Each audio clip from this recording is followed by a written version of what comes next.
میں ایک بند عاصی ہوں، خطا کار ہوں مولا۔ الحمد لله وكفى وسلام على عباده الذين اصطفى أما بعد فأعوذ بالله من الشيطان الرجيم بسم الله الرحمن الرحيم قال الله سبحانه وتعالى فصل لربك وانحر صدق الله العظيم۔ آج کے درس میں ہم قربانی کی کھال کا مصرف کہاں پہ اس کو لگائیں، کہاں کس کو دے دے، اور ساتھ ہی ساتھ چند غلطیوں کی اصلاح اس کے متعلق بات کریں گے۔ قربانی کی کھال یعنی چمڑے کے متعلق تین باتوں میں اس کو بیان کریں گے۔ سب سے پہلے کھال کا خود استعمال کرنا، نمبر دو دوسرے شخص کو دینا، نمبر تین بیچنا یا کسی سے تبادلہ کرنا۔ ان دونوں کو وضاحت کے ساتھ اب بتائیں گے۔ نمبر ایک، کھال کا خود استعمال کرنا۔ قربانی کی چمڑے کا ڈول، جوتا، خفین یعنی موزے، مسلح، مشکیزہ، دسترخوان وغیرہ تیار کر کے اپنے استعمال میں لانا اور دوسروں کو دینا جائز اور درست ہے، ٹھیک ہے۔ نمبر دو، قربانی کی کھال دوسروں کو دینا۔ قربانی کی کھال فقیر اور امیر، مسلم غیر مسلم سب کو دینا جائز ہے، لیکن کسی چیز کی اجرت میں دینا جائز نہیں ہے۔ لہٰذا امام، مؤذن اور مدارس کے مدرسین اور ملازمین کی تنخواہوں میں یہ دینا جائز نہیں ہے، لیکن اگر کوئی بطور ہبہ گفٹ دے دے تو ان کی کھالوں کو پھر لینا فروخت کر کے اپنے استعمال میں لانا پھر جائز ہے اور درست ہے۔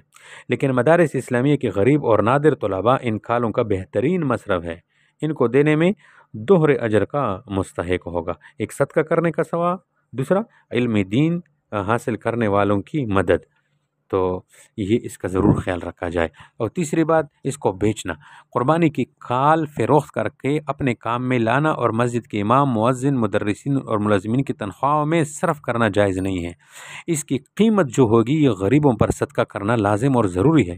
جن چیزوں کو باقی رکھ کر نفع اٹھانا ناممکن ہو، کھال کا ان سے تبادلہ یہ بھی جائز نہیں۔ اگر تبادلہ کر لیا تو ان کا صدقہ کرنا لازم ہے، جیسے تیل، گھی، مسالہ، آٹا وغیرہ۔ اور جن چیزوں سے باقی رکھ کر نفع حاصل کرنا ممکن ان سے تبادلہ جائز ہے، جیسے جائے نماز، کپڑا وغیرہ۔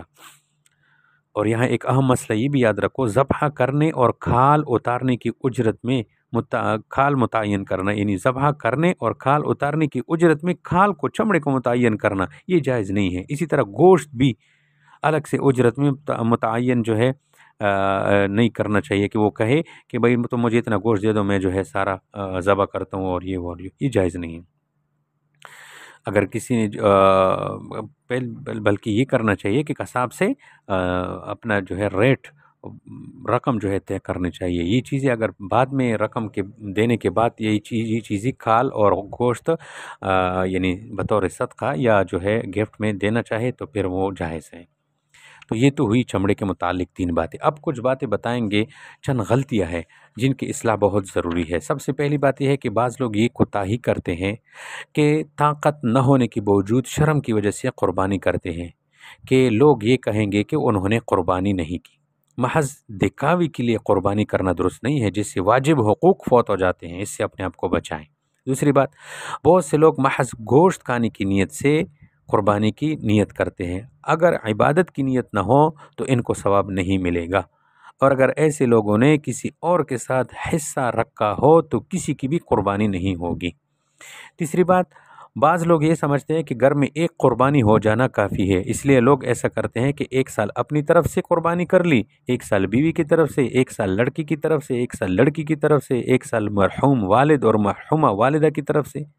تو خوب یاد رکھنا چاہیے کہ گھر کے جتنے افراد پر قربانی واجب ہے، ان میں سے ہر ایک کی طرف سے قربانیاں لازم ہے۔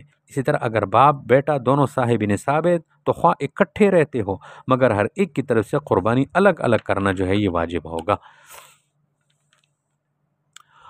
اگلی چوتھی بات، بعض لوگ یہ سمجھتے ہیں کہ قربانی عمر بھر میں ایک دفعہ کر لینا کافی ہے۔ یہ خیال بالکل غلط ہے، بلکہ جس طرح زکوٰۃ اور صدقہ فطر صاحب نصاب پر ہر سال جو ہے واجب ہے، اسی طرح ہر صاحب نصاب پر قربانی بھی ہر سال واجب ہے۔ اچھا، بعض عوام یہ سمجھتے ہیں کہ بقرہ عید کے روز قربانی کرنے تک روزے سے رہنا چاہیے اور قربانی کے گوشت سے افطاری کرنی چاہیے۔ یہ بھی بے اصل من گڑت ہے۔ یہ ضروری ہے کہ یہ ضروری ہے کہ قربانی کے گوشت سے کھانے کی ابتدا یہ مستحب ہے، لیکن یہ روزہ ہرگز نہیں ہے، نہ اس میں روزے کا ثواب ہے اور نہ روزہ کی اس میں جو ہے نیت ہے۔ ٹھیک ہے، اگر کسی اور چیز سے کھانے کا آغاز کرنا ہو تو بھی کوئی شرن وہ نہیں۔ مثلا بعض لوگ چائے کے بڑے عادی ہوتے ہیں، وہ کہتے ہیں کہ کون دیکھے گا کہ قربانی کا گوشت تک جو ہے کون روک سکتا ہے، لہٰذا اگر کوئی ناشتہ وغیرہ کرنا چاہے تو کر لے، لیکن بہتر ہے، ثواب ملے گا کہ اگر ناشتہ جو ہے قربانی کی جانور سے کی گوشت سے کیا جائے۔ اچھا، عوام میں یہ بھی مشہور ہے کہ ذبح کرنے کے ساتھ جانور پکڑنے والے اور امداد کرنے والے پر بھی بسم اللہ اللہ اکبر کہنا واجب ہے۔ اس کی بھی کوئی حقیقت نہیں ہے، یہ صرف ذبح کرنے والے پر واجب ہے۔ البتہ اگر چھری دو آدمی اکٹھے دونوں نے پکڑا ہو، یا ذبح ہونے سے پہلے دوسرا آدمی چھری پھیرے، یا ذبح ہونے سے پہلے دوسرا آدمی چھری جو ہے وہ پھیر لے، تو پھر دونوں پر بسم اللہ پڑھنا یہ پھر واجب ہے۔ اچھا، بعض قصائی ذبح کرتے وقت حرام مغز یعنی وہ سفید غدود جو گردن کی ہڈی کے اندر ہوتا ہے، وہ اس کو کاٹ ڈالتے ہیں، حالانکہ جن رگوں کا کاٹنا ضروری ہے وہ پہلے کٹ چکی ہے، تو آپ کیوں اس طرح کرتے ہو؟ یہ بھی غلط ہے، ایسا کرنا مکروہ ہے، اس سے اپنے آپ کو بچائیں۔ آگے آخری جو ہے وہ بات یہ بتائیں گے کہ حلال جانور میں کچھ 7 چیزیں جو ہے وہ حرام ہے، اس کا بھی خیال رکھا جائے۔ بکرے اور دیگر حلال جانور کے 7 چیزیں حرام ہیں جن کا کھانا جائز نہیں ہے۔ بعض لوگ اس کو کھاتے ہیں، غلطیاں کرتے ہیں، اس لیے اس کو یاد رکھیے۔ نمبر 1، دم مسفوح یعنی بہنے والا خون، یہ حرام ہے، پیشاب کی جگہ، نر ہو یا مادہ ہو۔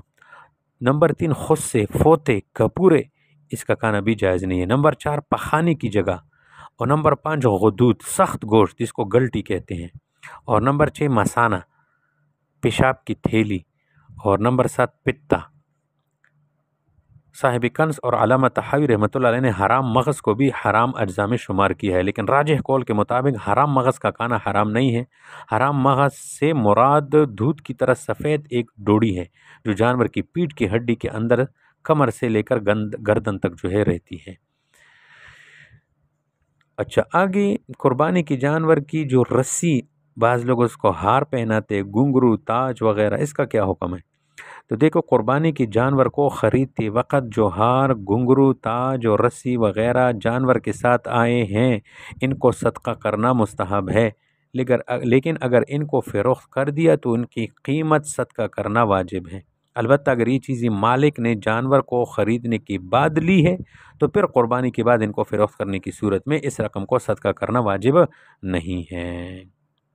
آج آخری بات یہ بتائیں گے کہ قربانی کے گوشت کا ذخیرہ کرنا۔ ابتداء اسلام میں 3 دن سے زیادہ قربانی کا گوشت کھانا یہ جو ہے منع تھا، لیکن بعد میں حضور علیہ السلام نے اجازت دے دی کہ 3 دن کے بعد بھی اسے استعمال کر سکتے ہو، لہٰذا قربانی کا گوشت جتنے دن بھی رکھ کر کھانا ممکن ہو کھا سکتے ہو۔ تو یہ جانور قربانی کے متعلق ہمارا آخری درس تھا۔ اللہ تبارک تعالی ہم سب کو صحیح طریقے سے اس حکم پر عمل کی توفیق عطا فرمائے، اخلاص نصیب فرمائے۔ وآخر دعوانا ان الحمد للہ رب العالمین۔